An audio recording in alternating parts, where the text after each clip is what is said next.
It helps to turn the power on. Let's maybe adjust the volume here, so feedback. Our opening words are today by Monica Jacobson Tennyson. What is it that calls you here today, that calls you onward, that calls you inward, that leads you homeward? What is it that gives you the power to make that change, to ask that question, to make that journey? What is it that says you have done well, that asks you to learn more, that brings you to stillness, that holds you up in hard times? It's relationship, the beating heart of our faith. It begins when we share this hour our truths, this air our hearts. Come, let us worship together. Welcome to People's Church. I'm Bob Davis. I'm a member of the Sunday Services Committee. People's Church is a member congregation of the Unitarian Universalist Association. Here we strive to be a beloved community serving our world. We welcome everyone here, whether you're on Zoom or whether you're in this room in physical presence, no matter your race, your gender, who you love, or what your previous or current religious affiliation are. We only ask that you join with us with an open mind and an open heart, utilizing all of the resources available to us, such as the works of the major religions, science, philosophy, the arts, and our own views and experiences in order to look at life's deepest questions together. Later on in this service, we'll ask or give you the opportunity to share your thoughts on what our presentation was today. And we just ask that you do it considerately and share your thoughts from your experience. This summer, the services are around the theme reclaiming, reweaving, redefining, recovering, and rebuilding. And after our speaker shares her thoughts on the subject for 10 to 15 minutes, then we'll be open for discussions for about 20 minutes. We'll have some questions that we've selected. If you're on Zoom, you'll be able to wave your arms. We're going to try that this time, and Melissa will spotlight you, I think is the correct term. You will have to then unmute yourself in order to speak, but we'll try to get the people on Zoom to be able to participate here in the service with us. Our speaker today is Cory Zann, and she's been a member of People's Church since 2018. She's a retired English teacher, taught at Portage Central High School, and she's been a member of the Weaving Guild of Kalamazoo. I probably don't have that. Oh yeah, that is the right word, for over 40 years. And she's going to share with us weaving as passion and connection. We have one announcement today. Anyone interested in learning more about People's Church is invited to the Inquirer's class at 12:30. It's going to be meeting in room 19. Sometimes we meet outdoors, but today the weather's kind of iffy, so we've set up in room 19. That's that way, the room at the top of the stairs. And Reverend Rachel, who's sitting in the back, and Savannah Ramsey, our soloist, who's also back that way by the organ, will be leading a discussion about Sunday services. Light lunch is set up in room 19. Childcare will be available if you brought children along. And anybody is welcome, although this is mainly set up for newcomers. And now, let us sing.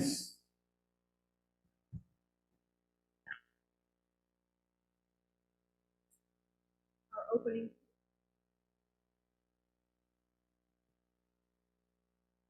Our opening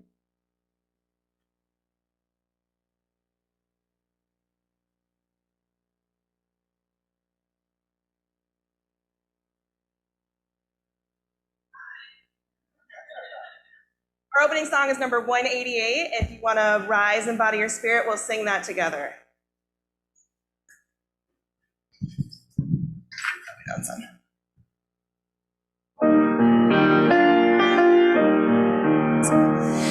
Come, come, whoever you are, wanderer, worshiper, lover of leaving. Ours is no caravan of despair.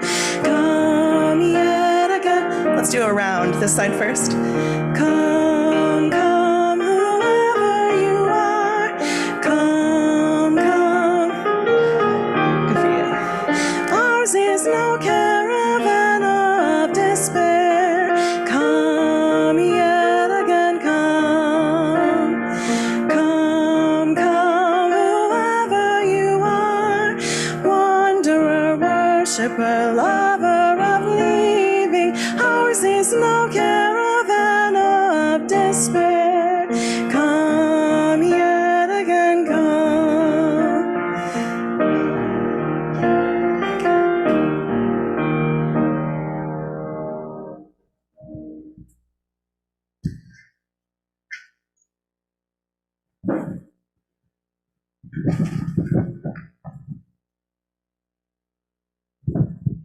Every week at People's Church, we light a chalice during our service and take time to reflect on its meaning.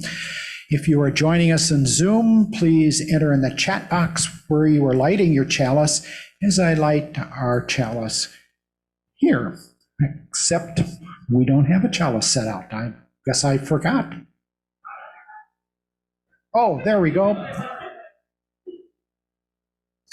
It's one of those days. There we go.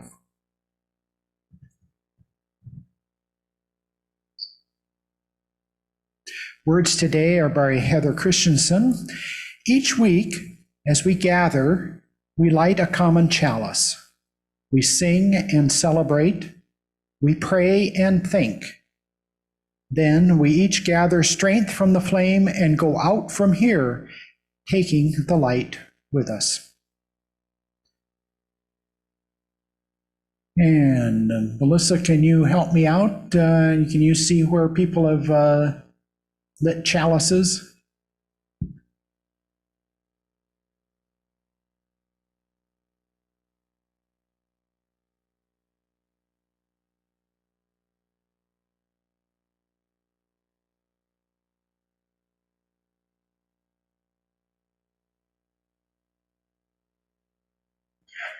All right.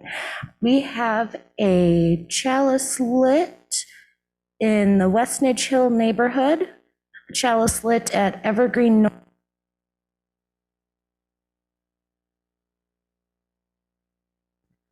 a chalice lit at Brook Drive, a virtual chalice lit at home, a chalice lit in Portage, Westwood, and on Grand Prairie.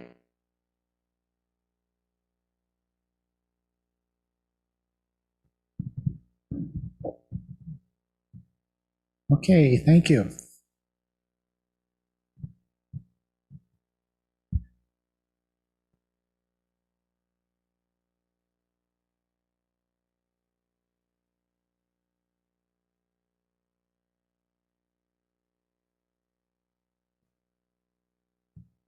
Testing. People's people support one another in good times and in bad and times. And in one of the ways we do this is taking time to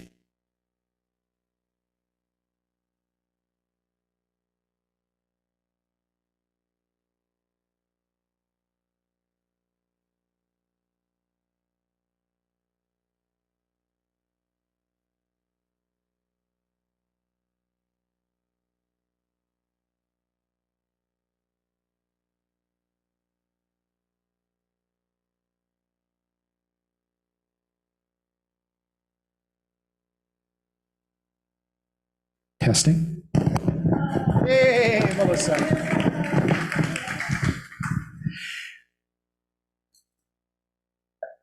So, if you wish to share a personal joy or sorrow, life milestone, concern or grief, please come forward right now.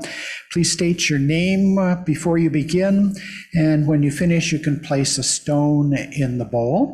You can also just place a stone in the bowl and not say anything if you've got a concern you don't want to share with everybody. And afterwards, those on Zoom, you can type in the chat box, and either Melissa or myself will read what you have stated. If you are on Zoom, be sure that the Zoom gives your true name, not some kind of a nickname or a phone number or something like that. Thank you. And Melissa's going to stop the recording now. We will now have a moment of silent reflection for the joys and sorrows that were spoken and those left unspoken, both in our community and in the wider world.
People's people are generous in many ways.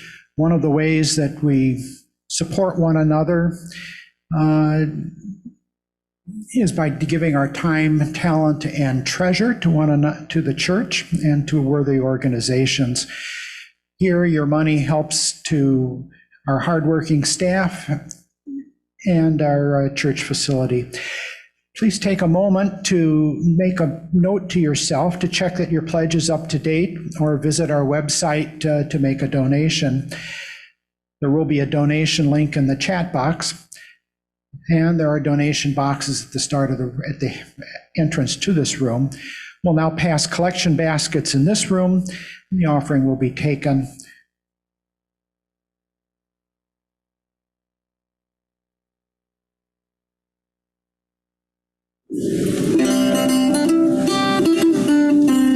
I'm a weaver, master weaver. I've got to loom where the best cloth's made. Plain cloth, twill, brocade or satin. I'm the master of my trade. Shed the warp and fly the shuttle. Beat the reed, the weft is laid.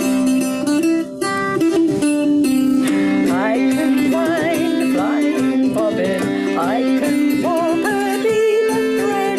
I can weave a linen blanket fit to grace a royal bed. Lift the heel and fly the shuttle. Beat the reed, the weft is laid.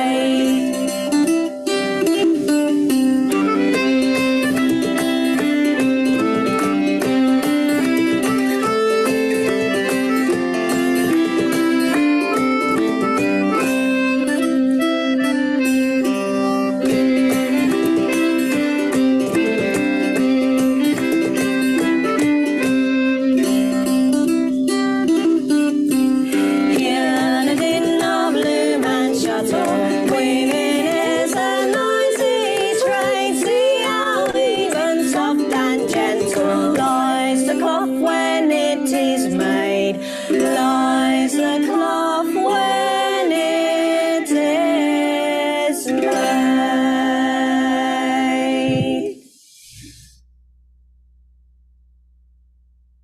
Please join me in giving thanks.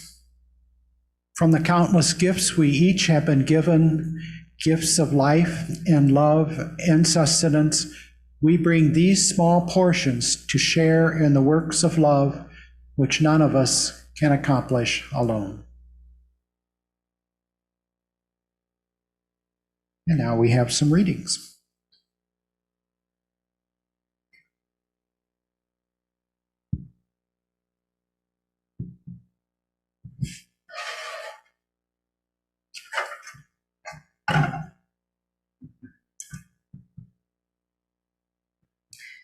The Golden Thread of Peace by Katie Michelson. It waited, thread wound round and tight, spun of gold and blessed by the sun. It waited, thread of gold, soft and shimmering, caressed and kissed by moonlight. Kindness, reaching through time to be woven into a weave. Kindness, an intricate weft of strength and joy, creating a pattern of light and love. A golden weave holding grace, encouragement, comfort, safety, and healing. Golden thread blessed by the sun, kissed by the moon, woven through time, spun of kindness, the thread of love. Each act of kindness is a golden thread in the weave of peace.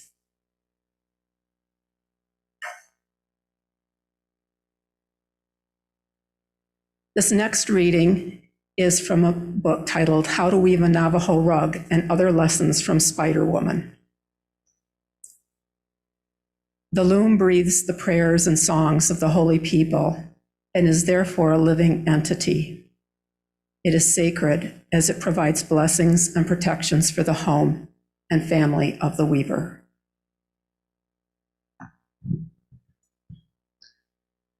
And the final reading is a Song of the Sky Loom, a ritual song of the Tewa Pueblo people.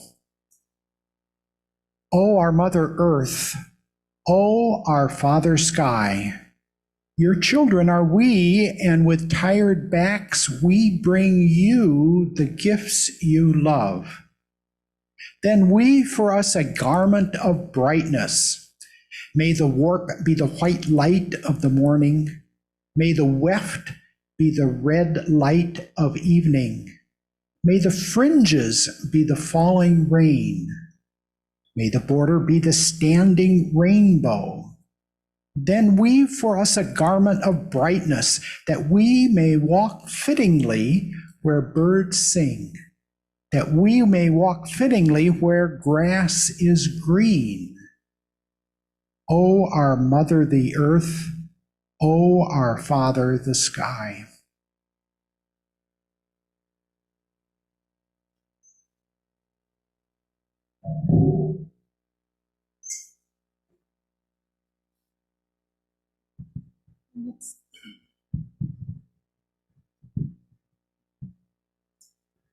Our next song is number 100, About Peace Like a River. Sure.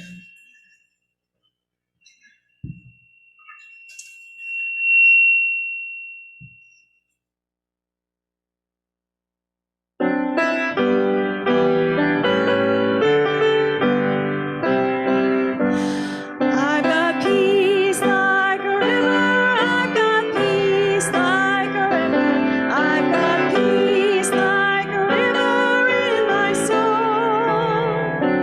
I've got peace like a river. I've got peace like a river. I've got peace like a river in my soul. Joy like a fountain. I've got joy like a fountain. I've got joy like a fountain. I've got joy like a fountain in my soul. I've got joy like a fountain. I've got joy like a fountain. I've got joy like a fountain in my soul. Love like an ocean. I've got love like an ocean. I've got love like an ocean. I've got love like an ocean in my soul. I've got love like an ocean. I've got love like an ocean. I've got love like an ocean in my soul. Strength like the mountain. I've got strength like a mountain. I've got strength like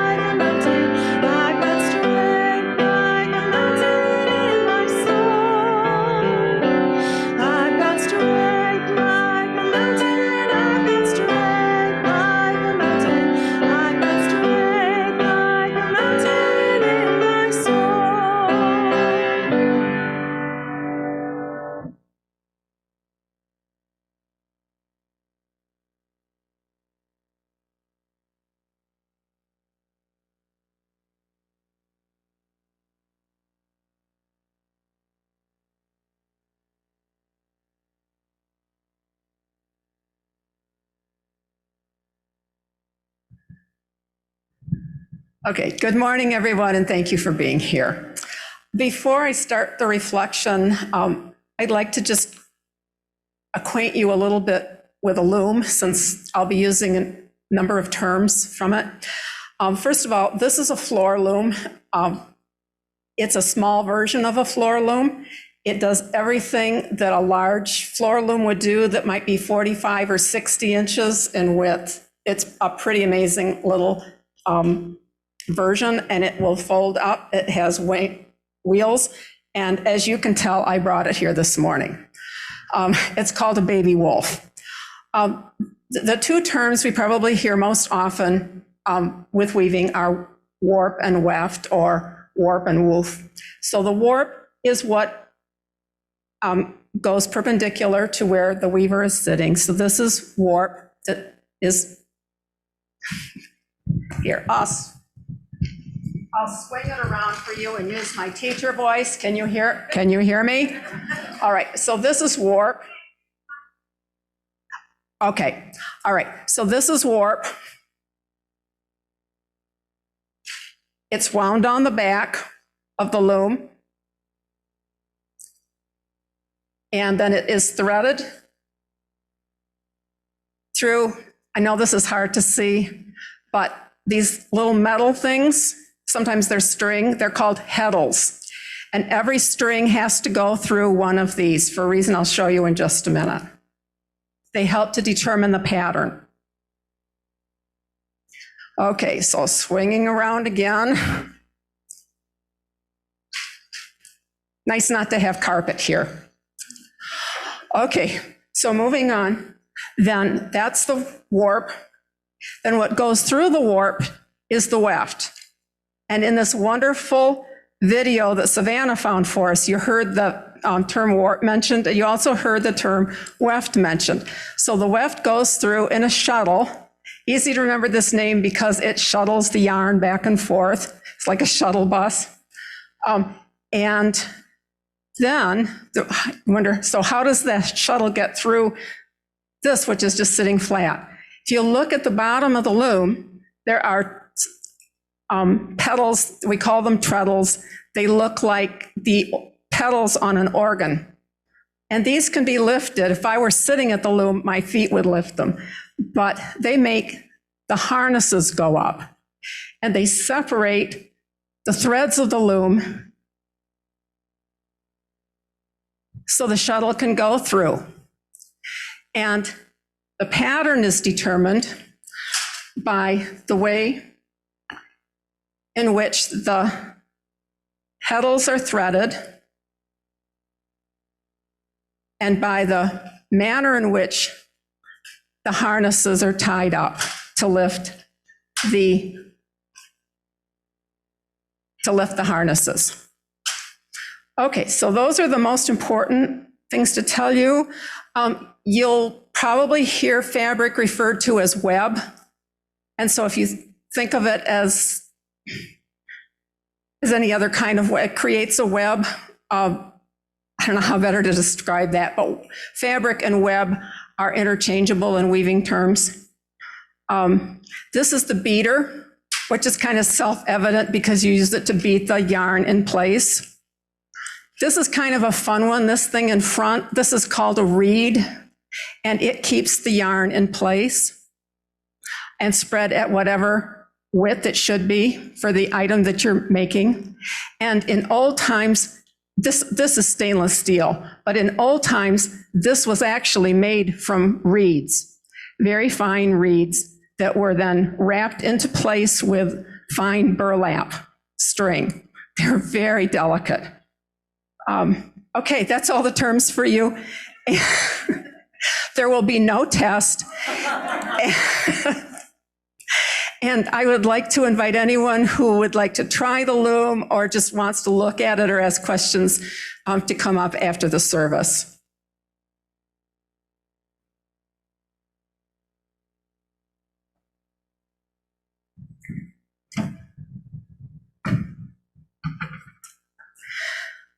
I fell in love with fiber at the old Kresge store in downtown Midland. I was 6 and mesmerized by the pink variegated yarn. I had no plans for it and no needle skills for working with yarn. Nevertheless, I wanted a skein for my own because I loved the colors. A skein was complete to me just as it was. Nothing had to be made of it. My grandmother, an accomplished knitter, bought one for me and then began teaching me to knit. Her lessons led to a special connection between us, to many trapezoid-shaped dog blankets, and to my lifelong love of knitting. One Christmas during early college, my mother gave me a hand-woven scarf. Its pattern and interlacement of textured yarns fascinated me because I hadn't seen such complexity with knitting. This scarf awakened me to the possibilities of weaving. Many years later, as a weaver, that scarf inspired my love of deflective double weave. The cover of UU World for spring 2022 shows a quilt with the words "Stitching a Layered Faith," which is an article within that issue. Similar to quilting, deflected double weave contains layers of woven fabric. I love that UU is drawing on metaphors to ancient crafts as we discuss our way forward. And Melissa? Okay, so here are some photos of my work, but they are of deflected double weave. And the term comes because most of these are woven with yarns that will, of different shrinkage values, so that when they are washed, one of them shrinks and poofs out the other. And makes pockets, kind of like you think of a quilt has several layers and then they're stitched together and there's kind of a poofiness to quilts. There is that quality to these pieces. So here are examples. These are, I'll try to put them up in the order of the slides. Okay, here is one.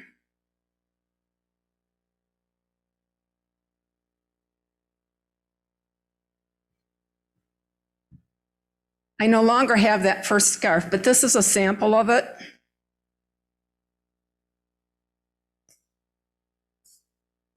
Here is another deflected double weave.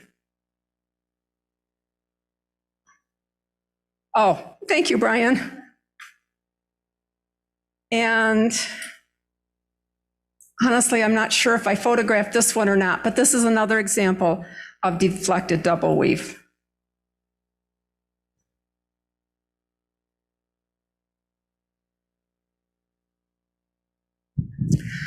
I first sat down at a loom while in graduate school at University of Michigan. It belonged to a friend who insisted that I try it. After weaving less than an inch, I stopped. She urged me to continue, but I was done. I knew that weaving would become an obsession, and at that time, I had room in my head for only two obsessions: finishing my degree and finding a job. After graduating, I moved to Kalamazoo and began my career in public education as a librarian and an English teacher. I also joined the Kalamazoo Symphony Orchestra as a double bass player. And double bass is one word for it. String bass is another, acoustic bass, stand-up bass. When that first year of school ended, I signed up for a weaving class at the Battle Creek Art Institute. As I expected, I did fall in love with weaving that night, and after class, called my parents to ask for an early birthday present of a small table loom. Okay, so here's what a table loom is about. Table loom, as it sounds like, sits on a table.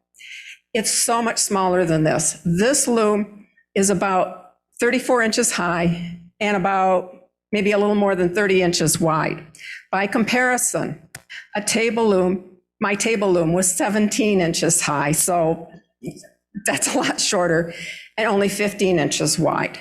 And there's no, obviously, if it's on the table, no treadles for weaving with your feet. There are levers on the side, so it's way, way slower than weaving on a floor loom, and your back really gets tired doing it. But still, it was a loom. That fall, I joined the Weavers Guild of Kalamazoo. It offered so much: programs, mentoring, study groups. information about state and national weaving conferences and local classes. It was all intoxicating, and I jumped feet first into everything. I formed friendships with other new weavers, and we went off to our state guild conferences held at colleges around Michigan and to national weaving conferences in Washington, D.C., Chicago, Cincinnati, Portland, Oregon, Vancouver, though it's not part of the U.S. I met weavers at national conferences from all over the world, got food poisoning along with 700 others at a big-name hotel chain which hosted us, shared an elevator ride in a dead drop of at least 20 floors, same hotel, and met the mother of James Taylor, herself a weaver. 3 years later, I bought my first floor loom.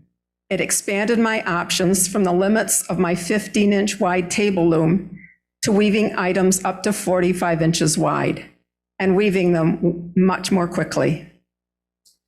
This floor loom so broadened my weaving horizons that I was often awakened in the middle of the night by weaving ideas that just couldn't wait until morning to present themselves. Now, 43 years later, I have 4 floor looms, 2 of which weigh well over 200 pounds. They were made in Maine by a highly skilled artisan in his mid-70s. Not only are they a nationally respected make of loom, but Maine is the state of my birth and the home of my mother's family since before the American Revolution. Because of their origin and their wood, maple trees that once grew in Maine forests, I feel a connection of heritage with them deeper than their value as looms. Okay, weaving room, okay. Here is a photo of part of my weaving room. I was trying to give you an idea of the extent of my yarn collection. And honestly, that's only about half of it. And here is one of my main looms.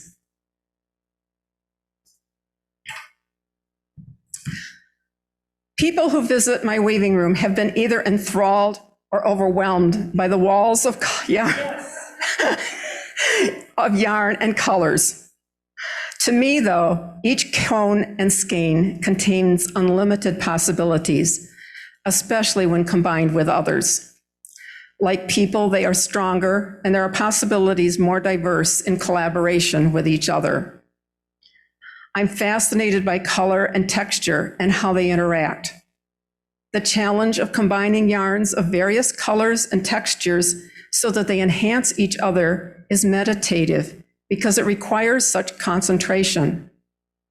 I pay attention to how yarns' colors react next to each other, and if my choices keep a flow of color moving through the fabric, or if their proximity to each other abruptly chops off that flow like an interrupted conversation. I recently learned that commercial power looms cannot weave this mixed warp fabric. In this age of computerization, it's the one fabric that only hand weavers can produce. Okay, so there's an example of one of the garments that I've made for a few years. It's called a Mobius scarf, and that is an example of a mixed warp fabric. It has probably 10 or 12 different yarns in it, and it's very laborious to create the warp for that fabric because every time I change yarns, I have to cut and tie and wind it in preparation to put on the back of the loom. And I no longer have that garment, but here is a piece of fabric left over from it.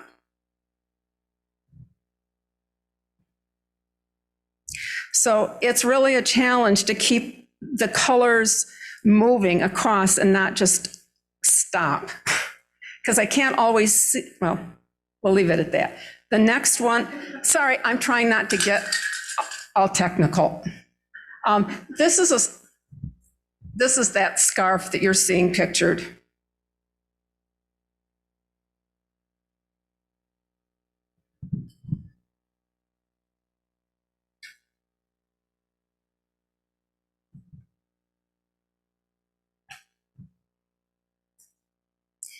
Okay, moving along. Here's an example of how weavers use color. And I'm including this because every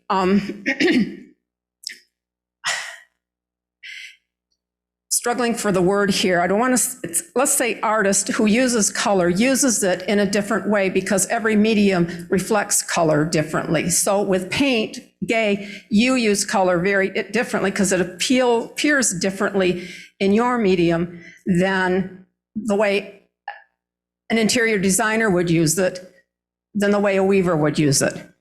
So just a quick example. If you want to weave a red fabric and you have a cool red warp on your loom, so cool red being a red with a lot of blue in it, and you weave a cool red weft across that, you'll get a red, cool red fabric and it'll be fine. But if you weave a tomato red weft across that cool red warp, you'll get a fabric with some zing to it. It'll be a lot more dynamic. So that's one of the things that weavers are always thinking about in terms of using color, and partly why many of us have such impressive stashes. Okay, and another thing, this isn't in my script, but I'll just add it, that when NAFTA came in, I don't mean this as a political statement at all, but when NAFTA came in, one of the major important sources for yarns for weavers went overseas. That's the mills, the fabric mills, because weavers relied on all kinds of fabulous yarns from these mills. And so that's really been important in our work. And I was fortunate enough to be weaving for many years prior to that. And so that's one reason I have such an impressive stash. Okay, today I'm still a member of our local guild and also a member of our state Weavers Guild of Complex Weavers, an international weaving organization for in-depth weaving study, and a Michigan weavers group called Cross Borders. Its name comes from the membership of Canadian weavers who for many years were part of the group until border crossing and advancing age made the trip too difficult. We meet once a month and every 2 years select a new topic for in-depth research. Like many weavers, I weave far more items than I can personally use or gift. Selling my work has provided an outlet for the excess, as well as income to help support this passion. My weaving includes mostly functional items for the home and simple shapes of clothing. I have sold my work in our guild sale, at the KIA holiday sale, the KIA gift shop, at Design Quest in Grand Rapids, and at private venues. Weaving takes concentration. Before sitting down at the loom, whether to warp or weave, I put aside other issues and distractions. If they join me at the loom, they break my focus and invariably surface in the fabric as errors, or what weavers facetiously call design elements. And then I must unweave the fabric to correct the error. Concentration is necessary to establish the rhythm of weaving, where feet, hands, and had worked together to create cloth. Weaver Sarah Newbert, in her article, Woven Flow, Weaving as Meditation, compares weaving to being in a flow state, or to moving meditation. The rhythm of depressing the treadles down there, think pedals on an organ if you can't see these, throwing the shuttle, beating the yarn into place in the fabric's web, it all becomes a rhythm that absorbs me and other weavers. Each throw of the shuttle adds a new thread to the growing pattern, making time evaporate. This state of mind is so powerful, Newbert writes, that weavers she interviewed report that a daily practice of weaving plays a critical part in controlling insomnia, calming anxiety attacks, and improving focus for weavers with ADHD. Newbert draws on the research of a Hungarian psychologist whose name I won't even attempt to pronounce. It's 16 letters long, but I'd be glad to give it to you after the service if you like, who introduced the concept of flow in the 1970s. In this passage from her article, Newbert discusses the effect of neurochemicals, but also indirectly describes the process of creativity. The flow state releases mood-enhancing neurochemicals like dopamine, serotonin, and endorphins. These not only make you feel good, but enhance your focus, boost your imagination, and allow your brain to find patterns and link seemingly unrelated ideas. Your brain begins to make new connections. Warping and threading the loom is like preparation for anything in life. It requires concentration so that both the cloth and the weaver's creative ideas have a solid foundation. Broken warp threads are one result. They take time to repair, and of course happen where the repair will be most obvious in the fabric. Another issue is warp threads with uneven tension. If some are looser than others, they distort the pattern and weaken the fabric. Threading the heddles requires care as errors show up in the pattern. Careful warping and threading are foundations of weaving, as education in its various forms is the foundation on which we build our lives.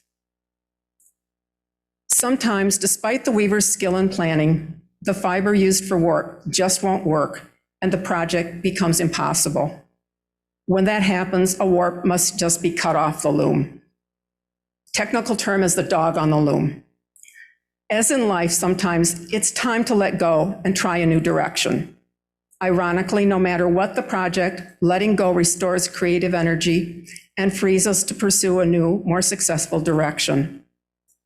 One of my weaving teachers, and mentor, taught this lesson by example. Once a year, she has a bonfire to burn all her failed and rejected projects. Doing this cleans up her studio and renews her energy to work. When I set up the loom, I have a specific project like towels or scarves in mind, and a concept of how the woven item will look. I've chosen yarns and patterns and done the warping and planning for the project. It should work. But my carefully developed plan is only the beginning. I'm reminded each time I sit down at the loom to let go of my plan and pay attention to how the loom is combining the yarns. Do the warp and weft work with a pattern? They have the final word in what cloth is created. Both life and weaving, despite our best planning, often take us in unanticipated directions. Sometimes the weft color or the pattern I choose doesn't work. This is stressful, but it also is an opportunity for creativity.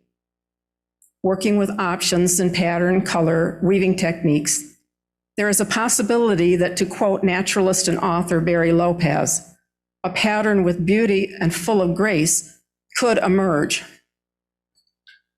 Once I let go and begin seeing new ideas, one idea leads to the next. I can become so engrossed in the excitement of experimenting that I can weave off my entire warp without ever weaving a useful item. This is the state of flow that Newbert describes, a moving meditation. I am absorbed in the possibilities without thought of outcome. Now I've learned to put on a 12-yard warp for that extra creative space. As a retired English teacher, I think of these samples as weavers' rough drafts. Some experiments work, some don't, but one may have that jolt of excitement that energizes both me and the fabric.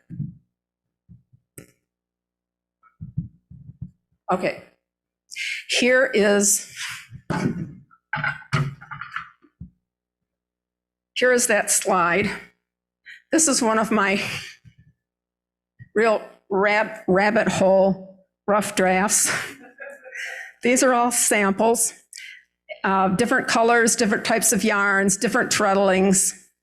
I had a really good time. I did get a scarf off this warp, but just barely. But I sure had fun. And I've got all these ideas now to work with. And the ones that don't work are just as important as the ones that do, because those tell me later what not to try again.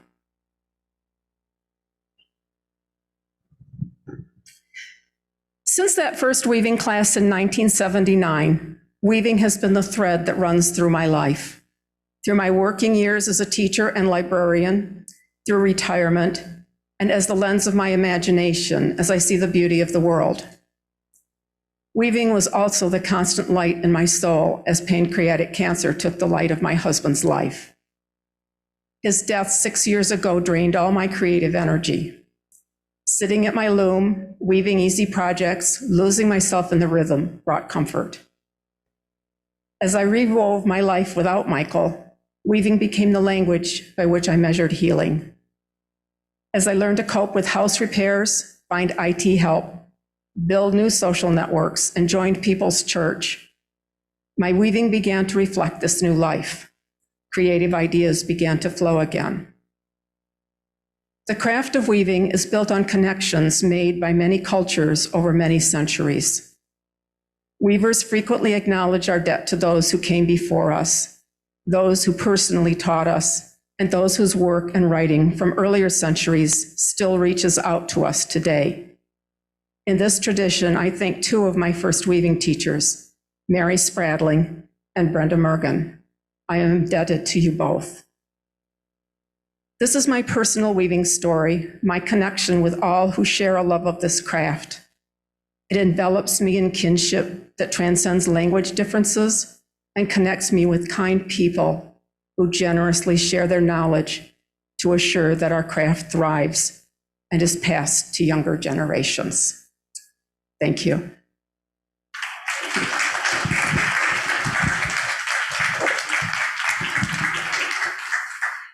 Thank you so much, Cory. That was very fascinating.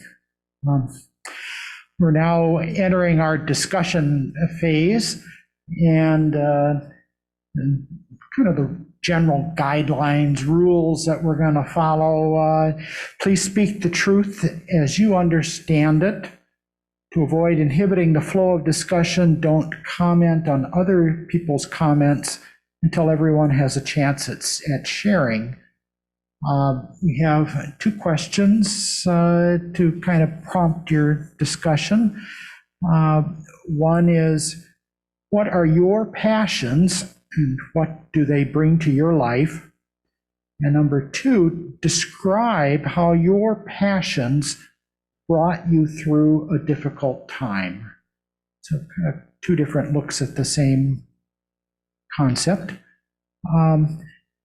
We'll pass this around in the room. If you're on Zoom and would like to participate by making a comment, Melissa says that she can be watching the view, and if you wave your hand, she will spotlight you at the appropriate time, and you can make your comment to the entire room. Remember, though, you'll have to unmute yourself. There's a little button on your screen to do that. Do we have any comments here in the room to start off with?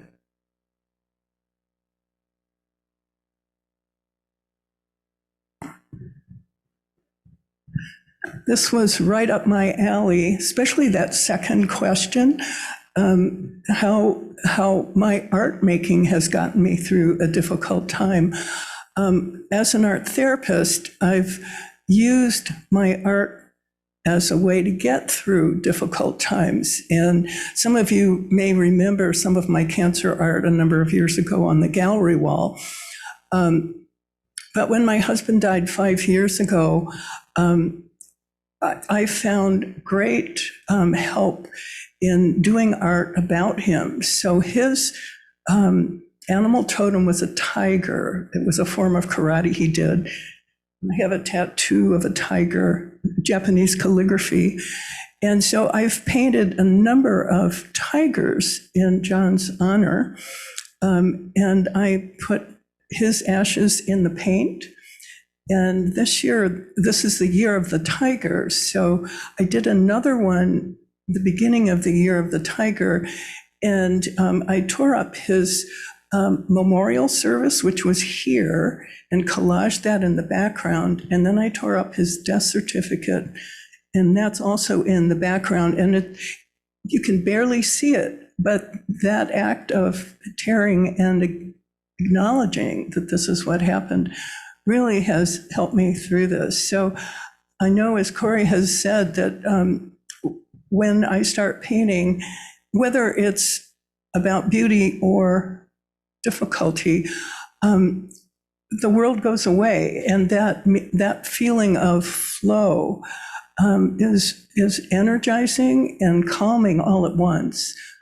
So thank you, Cory.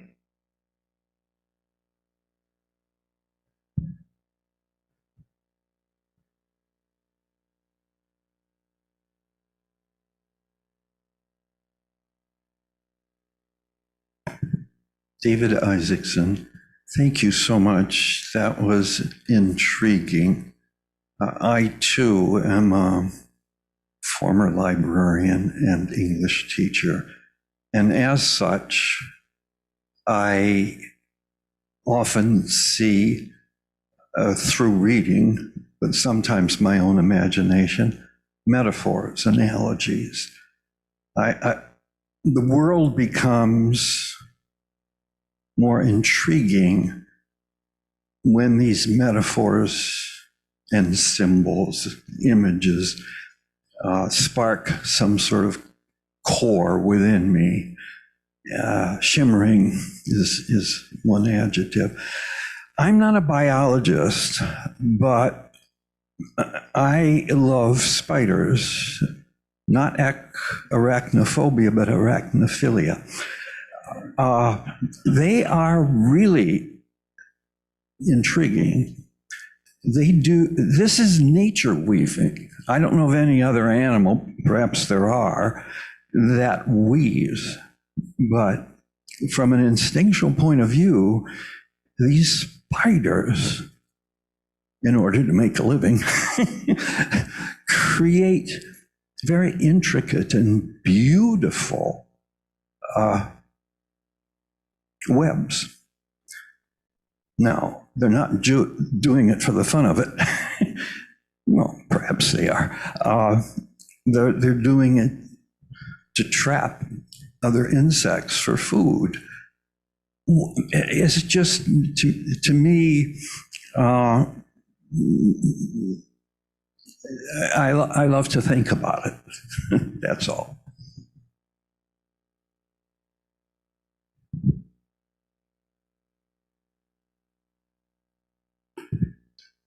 I can say that I'm a gardener and people get the wrong impression. There's not going to be a vegetable around, and I forget to fertilize, and often I forget to water. But I am so grateful to the things that do survive anyway. They can take my abuse and my neglect, and I can walk by a planting that we've created, and I'll say to the bamboo, "Oh, sweetheart, why are your tips brown? I thought you wanted that sun. Did you get too much water? Roger, we've got to move this planter back." And I still don't know why it's got brown tips, but something else is taking over. Roger's gotten used to, after 52 years of marriage, that if we're going to go to a greenhouse, I'm going to be deadheading as I go. And he says, "Don't touch those plants." And I said, "Come on, they look better. Tidy up here a bit." There's no vacation that can't be improved by a visit to a botanic garden. Something blooming. I've gotten to the point that I can appreciate even a shape of a leaf. Hostas are nice. Some of the other five-fingered plants, I guess that's not marijuana, but other plants are fascinating to me. And I can remember what I call the worst year of my life. Year I was on tranquilizers and sobbing every weekend, and Roger was going nuts too. In the spring, we lived in a farmhouse, and there was a farmer's pond behind our house, which always looked like it was our mess. But it's where the farmer encouraged anybody in town who was tearing up concrete. Sure, he wanted to fill up the pond, which he couldn't do legally, but hey, he was a big farmer. So there in that mass of concrete and sharp objects and just a pile of crud, there were tulips blooming. And that's helped me so much get through that spring. I took a picture of it. I've sent copies of that picture to people I know are going through hard times. And so just my interactions, my connection with the beauty and the shapes has helped my life a lot.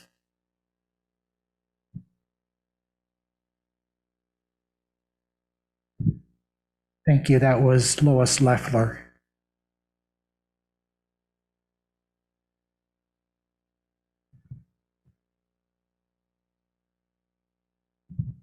I'm going to keep this short, but one of my passions, I like to knit. And my mom was right here.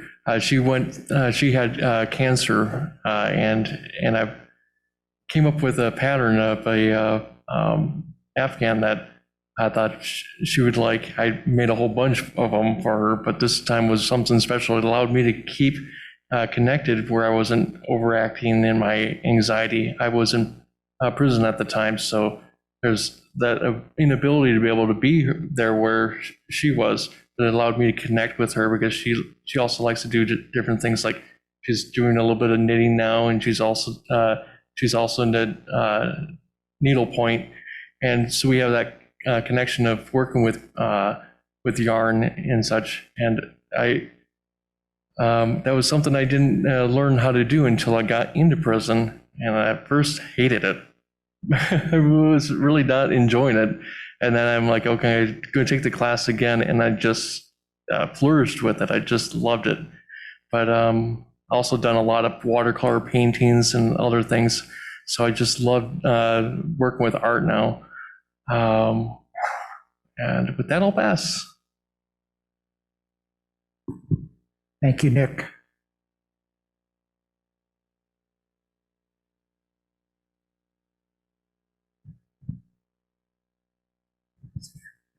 Hi, I'm Brianna Wordsmith, and I've had a lifelong passion for reading. I didn't like it when I was first learning it, but in fourth grade, I moved to a new school where I didn't have any friends for the entire year, and my best friend who lived next door had moved away that year as well. And so I started reading in the afternoons when I'd get home from school because I didn't have anyone to play with. And I fell in love with it. And I became a voracious reader all throughout my school years and beyond. And it's really helped me because in other periods of my life, like when I was studying abroad and I didn't really have any friends then either, I asked my mom to mail me some Harry Potter books because I was lonely. And she did, along with a jar of jelly, grape jelly, because I didn't have that in Spain. And I started to, research fan communities and got into like Harry Potter fan communities online. And through that, I found out there was a whole genre of music about Harry Potter. And that's actually how I met my husband. I was at a Wizard Rock concert. And still, I continue to read. And when I moved to Kalamazoo a year ago, again, didn't have any friends. And I joined a women's group online, and they had a book club that would meet monthly. And so, you'd see the same faces every month and get to know people. And that's been really instrumental in kind of starting to build a community and not feel like it's just the two of us. And so, reading's gotten me through a lot of like rough times and helped me build community. And I'm so grateful to all the elementary school teachers who stuck with me, even though I was not good at it to begin with.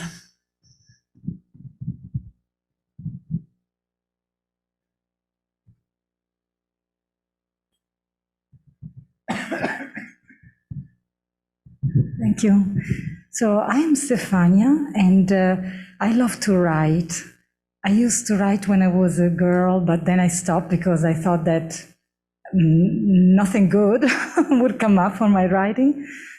But I have a little daughter now, and thanks to her, I've restarted writing about her, a memory journal.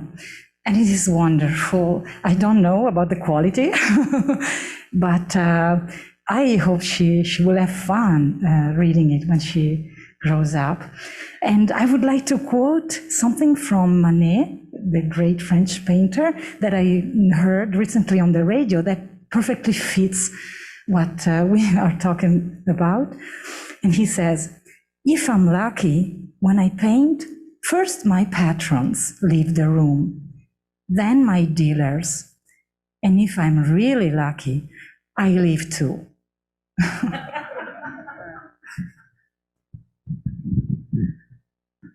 Thank you.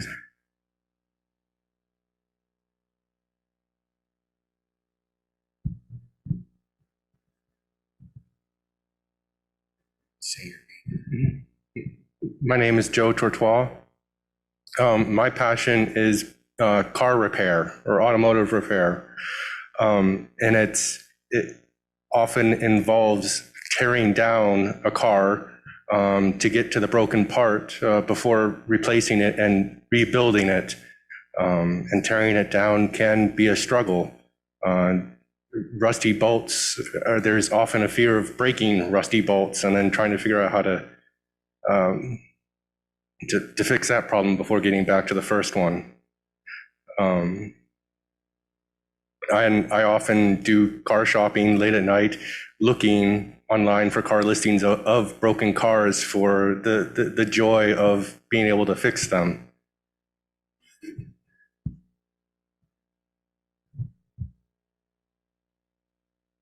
Melissa, do we have somebody? Okay.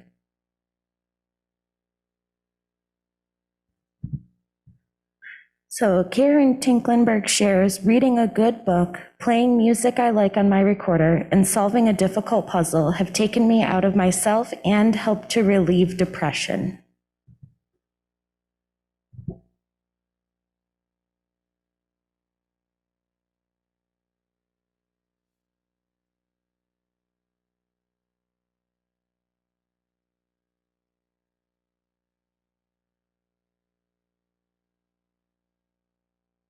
Okay, why don't we move to our closing song?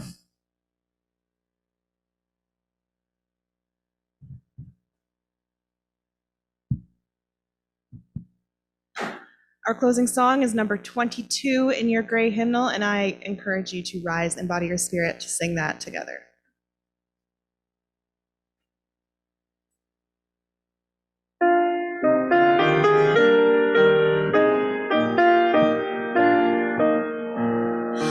Dear weaver of our lives' design, whose patterns all obey, with skillful fingers gently guide the sturdy threads that will survive the tangle of our days.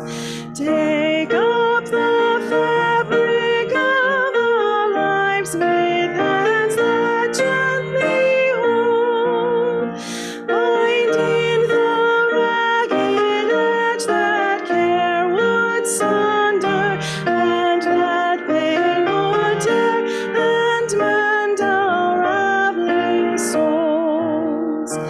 Let eyes that in the plainest cloth a hidden beauty see, discern in us of richest hues, show us the patterns we may use to set our spirits free.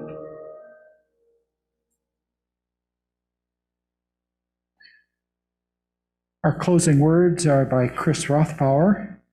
May our lives be reflections of the beauty, peace, and joy that is possible in the world. And may the love we find in this space sustain us as we go our separate ways. May it be so. Blessed be. Go now in peace. And now those on Zoom will be invited to stay online for small group discussion, and a computer will assign you to a group if you remain online. And those in the room here, please mingle and get to know each other. Thank you.